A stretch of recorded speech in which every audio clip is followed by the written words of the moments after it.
بہت پیاری نبی کریم صلی اللہ علیہ وآلہ وسلم، وہ تو ایک اعلیٰ ذات ہیں، وہ تو ویسے بھی نبی معصومین میں سے، اور پھر نبیوں کے سردار، پھر جس نے جو مالک اور خالق ہے اس کے محبوب پیغمبر، ان کی تو زندگی کو ہم لوگ بس جتنی کوشش کریں اپنا سکتے ہیں، لیکن ان کے پیروکار میں سے صحابہ کرام اور پھر بعد میں تابعین، تبع تابعین، یہاں تک کہ ہمارے اولیاء کرام. میں آج واقعہ پڑھ رہا تھا، وہ کہتے ہیں نا کہ اسی طریقے سے اولیاء اللہ کا بھی آپ کو نہیں مل جاتا سلسلہ. حضرت جنید بغدادی رحمہ اللہ کا آج میں ایک واقعہ پڑھا کہ وہ کشتی میں سفر کر رہے تھے، اسلام نبی خوشی میں گزر رہے تھے، تو ان کے ساتھ ایک ان کے ساتھی تھے، انہوں نے گفتگو کے لیے خوبصورت ٹاپک فرمائے، یہ آپ کو نہیں جانتے آپ اولیاء اللہ ہیں، آپ کا کیا رتبہ ہے، تو آپ کی شان میں یہ گستاخی کر رہے ہیں، تو آپ دعا کے لیے ہاتھ اوپر کریں. تو انہوں نے دعا کے لیے ہاتھ اٹھائے اور کہا کہ یا اللہ قیامت میں بھی ان کو اسی طریقے سے خوش رکھنا اور ایک ساتھ رکھنا. آمین. تو اس طریقے سے جو ہے نا وہ آپ عفو درگزر کا معاملہ فرماتے ہیں. رسول اللہ صلی اللہ علیہ وسلم کا نہیں کہ آگے کہا کہ یا رسول اللہ اجازت دیجئے اس طائف کی وادی کو ہم دو پتھروں کے درمیان میں دے کے پیس دیں، لیکن یہ نہیں پہچانتے، فإنہم لا یعلمون، یہ نہیں جانتے. ٹھیک ہے، ہمارے ساتھ ایک کالر بھی ہیں علامہ صاحب، اس کے بعد میں آپ کی طرف آؤں گا. اسد اللہ مظفر آباد سے. السلام علیکم بھائی، کیسے ہیں آپ؟ خیریت سے ہیں؟ جی وعلیکم السلام، السلام علیکم ورحمۃ اللہ. وعلیکم السلام، خیریت سے ہیں آپ؟ جی الحمدللہ، بہت خوبصورت پروگرام ہم انجوائے کر رہے ہیں، دیکھ رہے ہیں، اور علماء کرام کا خوبصورت گلدستہ آپ نے بٹھایا. اللہ تعالیٰ آپ لوگوں کو سلامت رکھے، اور بالخصوص ہماری مظفر آباد کی جانی پہچانی شخصیت حضرت علامہ و مولانا جناب عمران قادری پنجتنی صاحب، بہت خوشی ہوئی ان کو دیکھ کے. اللہ تعالیٰ نے عمر خضری عطا کرے، آمین آمین آمین، اور آپ لوگوں کو بھی اللہ تعالیٰ سلامت رکھے. بہت شکریہ، جزاک اللہ. کچھ پوچھنا چاہیں گے، کچھ کہنا چاہیں گے مزید؟ بس آپ لوگوں سے بات کی گئی. بہت شکریہ، سلامت رہیں اسد بھائی، جزاک اللہ. علامہ صاحب، تو نبی کریم صلی اللہ علیہ وسلم کے ساتھ ان کے صحابہ کرام کا جو جذبہ تھا اس پر ذرا روشنی فرمائیں. جی بسم اللہ الرحمن الرحیم. تمام تعریفیں مالک خالق لم یزل کے لیے جو تمام جہانوں کا پالنہار ہے، اور لاکھوں کروڑوں درود و سلام نبی کونین صلی اللہ تعالی علیہ وسلم کی ذاتی اقدس پر اور ان کی آل پر. اور لائف ٹی وی کا میں انتہائی مشکور و ممنون ہوں. ہمیشہ ہی کی طرح آج بھی انتہائی مدلل اور سنجیدہ گفتگو کے لیے، خوبصورت ٹاپک کے لیے آپ نے مدعو کیا. اور میں ذاتی طور پر میں آپ کو بتاؤں حافظ نجم صاحب، جو آپ انٹرو میں بات کر رہے تھے دل باغ باغ ہو رہا تھا کہ ایک خوبصورت پڑھے لکھے اینکر اور جو اسلام کا صحیح مطالعہ رکھنے والا اینکر کے ساتھ بات کرنے کا اپنا ایک مزہ ہے. الحمدللہ ڈیفرنٹ چینل پہ حاضری رہتی ہے، گفتگو کا موقع ملتا ہے، لیکن مدلل طریقے سے گفتگو کرنا قرآن اور حدیث کی روشنی میں یقیناً میں آپ کو اس پلیٹ فارم سے خراج تحسین پیش کرتا ہوں. بڑا خوبصورت آپ نے کوسچن کیا، اور جناب محترم عزت مآب اسامہ چترالی صاحب نے اور مفتی صاحب نے بھی گفتگو کی. اللہ رب العزت نے قرآن مجید برہان رشید کے اندر پارہ نمبر 18 ہے، سورہ نور اور آیت نمبر 22 ہے. جی اللہ رب العزت نے ارشاد فرمایا وَلْيَعْفُوا وَلْيَصْفَحُوا أَلَا تُحِبُّونَ أَن يَغْفِرَ اللَّهُ لَكُمْ وَاللَّهُ غَفُورٌ رَحِيمٌ. کیا درگزر کریں؟ کیا ہی اچھا ہے کہ اللہ رب العزت درگزر کرنے والوں کو اپنا دوست رکھتا ہے، اور وہ معاف کرنے والا ہے، درگزر کرنے والا اور بخشنے والا ہے. تو بنیادی طور پر جو ہمارا دین الاسلام ہے، اس کا عکس بڑا خوبصورت ہے. بے شک بے شک بے شک. دین اسلام کی خوبصورتی اور اس کا خوبصورت عکس درگزر ہے. اور آج کے معاشرے کے اندر جہاں میں اور آپ موجود ہیں، آج سوشل میڈیا کا دور ہے، پرنٹ میڈیا کا دور ہے، ایک سیکنڈ میں بات پوری دنیا میں پھیل جاتی ہے. لیکن جب دین اسلام نبی کونین صلی اللہ تعالی علیہ وسلم کا یہ آغاز ہوا تھا دین اسلام کا، تو اس وقت یہ جدید ٹیکنالوجی نہیں تھی. اب یہ اسلام کا پیغام پوری دنیا تک پہنچا کیسے؟ یہ عفو درگزر سے پہنچا، یہ امن سے پہنچا، یہ محبت سے پہنچا. نبی کونین صلی اللہ تعالی علیہ وسلم کی مبارک 63 سالہ زندگی، لقد کان لکم فی رسول اللہ اسوۃ حسنہ، آپ کی مبارک زندگی کے اندر یہ عفو درگزر معاف کرنے کا پہلو، یہ اوصاف اتنا خوبصورت تھا کہ کفار بھی آتے تھے اور نبی پاک صلی اللہ علیہ وسلم کے قدموں میں آ کر کلمہ شریف پڑھ کر دین اسلام میں داخل ہو جاتے تھے. اب یہاں پہ بنیادی طور پر میں یہاں ایک بات اور بھی کہنا چاہوں گا. آج اسلام کو ڈائریکٹلی ٹارگٹ کیا جاتا ہے، اور یہود و نصارہ یہ ٹارگٹ کرتے ہیں جہاں پگڑی والا داڑھی والا نظر آئے کہتے ہیں جی ٹیررزم، دہشت گرد ہے، یہ اسلام کو دہشت گردی کے ساتھ جوڑا جاتا ہے۔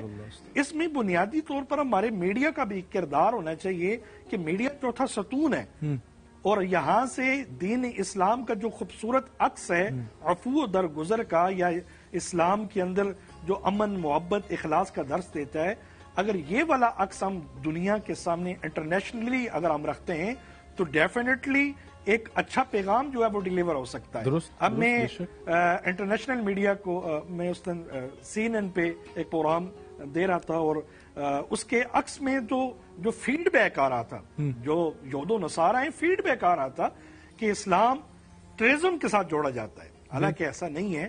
کہ دیکھیں اس وقت دین اسلام کے اندر اب جتنی بھی جنگیں لڑی گئی ہیں، جیسے حضرت بات کر رہے تھے، جنگ بدر، جنگ احد، اور جتنے بھی مارکے ہوئے جنگوں کے اندر، تو دین اسلام کے اندر عفو و درگزر کے وہ مثال قائم کی گئی جو صبح قیامت تک رہے گی۔ فرمایا گیا کہ عورتوں کو چھوڑ دیا جائے، بچوں کو معاف کر دیا جائے، اگر یہ قیدی بھی بن جائیں، ان پر کوئی ظلم و ستم نہ کیا جائے، اور قربان جاؤں۔ نبی کونین صلی اللہ تعالی علیہ وسلم کا حسن اخلاق اور عفو و درگزر کی مثال آپ دیکھیں کہ جب فتح مکہ کے اوپر ایک کافر کی بیٹی کو لایا گیا، آج جو اسلام کے نام پر میرا جسم میری مرضی کے نعرے لگا کر روڑوں پہ آتے ہیں نا، تو ان کے لیے یہ جواب ہے کہ نبی کونین صلی اللہ تعالی علیہ وسلم نے اس کے ننگے سر پر اپنی کالی کملی سے اس کا سر ڈانپا۔ اب صحابہ کرام رضوان اللہ علیہ مجمعین عرض کرتے ہیں فدا کا و ابی یا فدا کا ابی و امی یا رسول اللہ، یا رسول اللہ ہمارے ماں آپ پہ قربان، یہ تو کافر کی بیٹی ہے۔ تو حضور نے فرمایا بیٹی بیٹی ہوتی ہے، چاہے کافر کی ہو چاہے مسلمان کی ہو۔ سبحان اللہ سبحان اللہ۔ ہمارے ساتھ ایک کالر بھی ہیں جی، اسد جاوید ہیں ملتان سے۔ السلام علیکم جی۔ وعلیکم السلام۔ خالد جاوید صاحب خیریت سے ہیں آپ؟ ہیلو خالد صاحب آپ تک آواز آ رہی ہے؟ جی جی جی جی، کیا کہنا چاہیں گے؟ میں کہنا چاہوں گا کہ میں کئی بار ارادہ کرتا ہوں رات کو، تھوڑی سی آپ کی آواز میں ڈسٹورشن آ رہی ہے، اپنی لوکیشن ذرا چینج کر لیں گے تو بات صحیح سے سمجھ آ جائے گی۔ آپ فرمائیے گا۔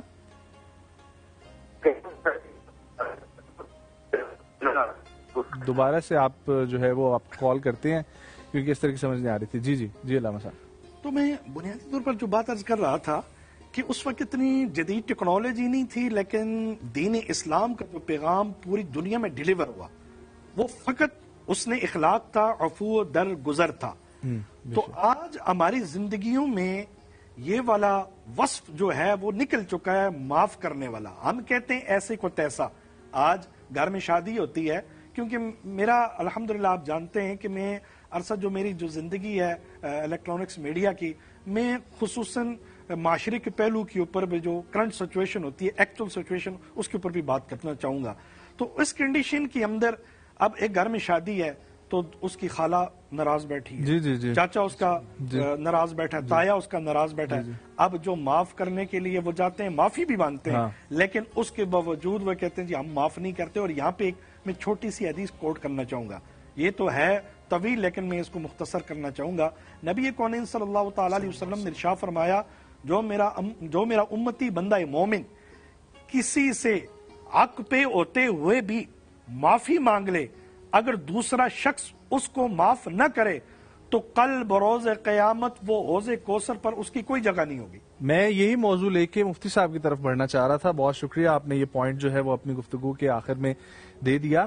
حضرت معافی اور درگزر ایک انسان کرتا ہے، لیکن اب وہ اس کا طلبگار بھی ہے کہ اللہ اسے معاف کرے، جس سے صرف والدہ کا درجہ ہوتا ہے۔ اگر کوئی دیکھیں گھر کے اندر چھوٹی موٹی باتیں ہوتی رہتی ہیں، اگر آپ درگزر کرنے والے بن جائیں تو سیدہ طیبہ اکملہ صادقہ سیدۃ النساء سیدہ فاطمہ زہرا رضی اللہ تعالی عنہ کی سیرت اگر پڑھائی جائے بچیوں کو تو عفو درگزر کی وہ مثال ہے۔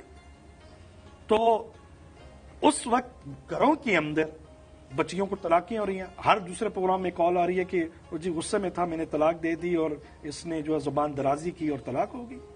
اور زمین کانپ جاتی ہے جب طلاق ہوتی ہے. بچیوں کے گھر اجاڑے جا رہے ہیں, نہ بچیاں جو ہیں وہ بات سمجھ رہی ہیں, نہ پیرنٹس جو ہیں اپنے بچوں کی بات سمجھ رہے ہیں, فیصلے جو مسلط کر دیے جاتے ہیں. تو ہمارے گھر کے اندر بھی عفو در گزر والا معاملہ کہیں نظر نہیں آتا. پھر اس کے بعد گھر سے جب نکلتے ہیں پھر محلے کی بات آتی ہے. محلے کے اندر بھی جو بندہ عفو در گزر سے کام نہیں لیتا, معاف کرنے والے, چھوٹی چھوٹی باتوں پہ لڑائی جھگڑے فتنے فساد عروج پہ پہنچ جاتے ہیں.